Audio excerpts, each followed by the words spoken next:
Пензионерите на своја кожа повторно ќе почувствуваат што значи доаѓањето на СДС на власт. СДС и ЗАЕВ повторно удираат по преку 300.000 пензионери. СДС и ЗАЕВ го укинуваат најавеното и планирано покачување на пензиите од 5%. Тоа е вистинскиот лик на СДС и ЗАЕВ. Едно ветуваат, а сосемо друго прават. Наместо планираните и предвидени 5%, СДС ќе им даде на пензионерите само по 160 денари. Тоа е разликата меѓу ВМРО ДПМНЕ и СДС.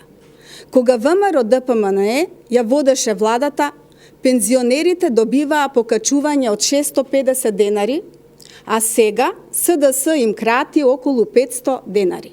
СДС го подценува народот и пензионерите.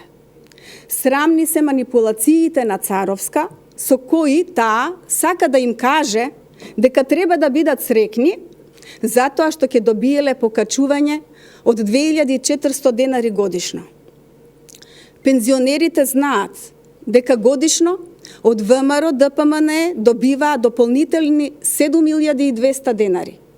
Се поставува прашање: зошто некој би бил среќен ако му се одземаат скоро 5000 денари годишно? Почитувани, катастрофална е неспособноста на СДС. Граѓаните се сеќаваат на времето кога СДС беше власт и кога просечната пензија беше 7684 денари. А во времето на ВМРО ДПМНЕ таа се покачи на 13755 денари. Граѓаните се сеќаваат кога само поранешните функционери од редовите на СДС земаа високи пензии, а останатите граѓани едва исклопуваа крај со крај.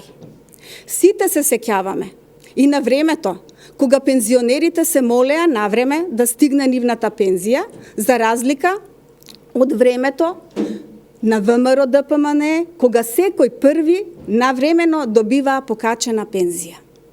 Под власт на ВМРО ДПМНЕ и Никола Груевски се донесоа низа мерки и проекти за пензионерите, а како најискористени се банско-климатската рекреација, бесплатен викенд за пензионерите, бесплатен превоз со воз за пензионери, 50% попуст за посети во институциите на културата за пензионерите, слободен превоз за пензионерите во градските автобуси, и тоа 3 дена во неделата во главниот град. ВМРО ДПМНЕ како партија која работи за интересите на граѓаните, а сериозно загрижена за финансиските политики со кои се казнува одредена група на граѓани. Граѓаните препознаваат кој работи за нив, а кој спротивно на нивните интереси. Граѓаните препознаваат кој крати од нивниот леп и ги задолжува за да остварува партиски вработувања и да гради мигрантски кампови. Неспособната влада на СДС, начело со Зоран Заев, не само што не работи во интерес на граѓаните, туку работи спротивно од нивните интереси. Токму поради ова, овие 300.000 луѓе, како и сите граѓани на Македонија, на 15 октомври ќе ја казнат и делегитимираат владата на СДС. Ви благодарам.